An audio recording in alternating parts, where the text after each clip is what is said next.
Tombé du ciel, à travers les nuages. Quel heureux présage pour un aiguilleur du ciel tombé du lit, fauché en plein rêve, frappé par le glaive de la sonnerie du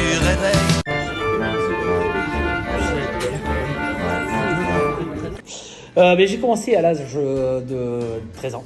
J'ai démarré, on faisait un repas de baptême dans une petite auberge. J'ai grandi dans l'Aude, entre Carcassonne et Narbonne. Pendant le repas, j'ai proposé de donner un coup de main au service. Et puis ça a été pris un peu à la rigolade, mais bon voilà, je me suis levé et j'ai fait un peu le service comme ça. Là, moi j'ai demandé au propriétaire donc, si je pouvais venir travailler à l'auberge quand j'avais des messes du temps de libre. 14 ans juste passé, on a fait une dérogation pour que je puisse faire un apprentissage. Je suis parti en cuisine à Carcassonne. De là, je suis parti à Bagnols-sur-Mer avec Jean-Marie Patrux à la Littorine. De là, je suis reparti à l'auberge où j'avais commencé, qui venait d'être racheté par quelqu'un qui revenait des Caraïbes, de Saint-Machin, Christophe Lépian et Mylène. Et j'y suis resté à peu près 2 ans. De là, je suis parti à Courchevel en saison d'hiver. Et ensuite, donc, j'ai intégré l'équipe de Roland Mazère au centenaire des étoiles Michelin. L'hiver, je suis parti sur Megève, Courchevel. De là, je suis parti, quand Roland Mazère a pris sa retraite, je suis parti au Pays Basque. J'ai pris la place de chef au Caïcou, à Saint-Jean-de-Luz. Et puis, j'ai racheté mon restaurant, l'Éphémère, à Cibourg, que j'ai gardé une dizaine d'années. Et là, je suis venu dans les Landes m'installer en tant que traiteur.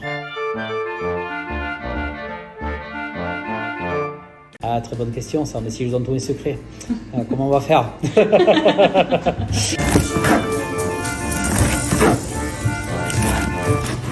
J'aime ma femme. J'ai eu plaisir à voyager quand j'ai eu du temps. Voilà. Oui, je pense que c'est le plaisir de découvrir d'autres endroits, d'autres cultures. Je trouve que ça fait du bien, ça fait relativiser sur ce qu'on a autour de nous. C'est toujours une source d'inspiration d'aller voir d'autres nouvelles saveurs.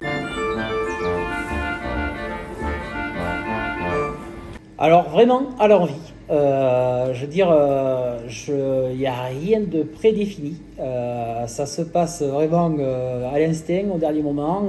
J'essaye de rester sur des saveurs, on va dire entre guillemets traditionnelles, et en même temps, j'ai toujours eu à cœur moi d'essayer de faire quelque chose de minimum travaillé. J'aime qu'on puisse se dire, je l'aurais pas fait à la maison. Il y a une vraie identité, des beaux produits, un savoir-faire. Je trouve que c'est une maison de tradition et en même temps tournée sur l'avenir.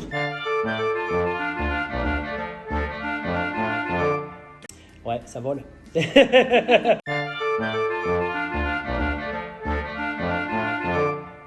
qui serait cette personne? Forcément ma femme, que j'aime. Qu'est-ce que je lui servirais? Elle est compliquée ma femme alors. Oh, certainement un foie gras, voilà, un foie gras poêlé avec une petite râpée de truffes, je pense qu'elle sera contente. Tombé dans l'oreille d'un sourd qui venait de tomber en amour.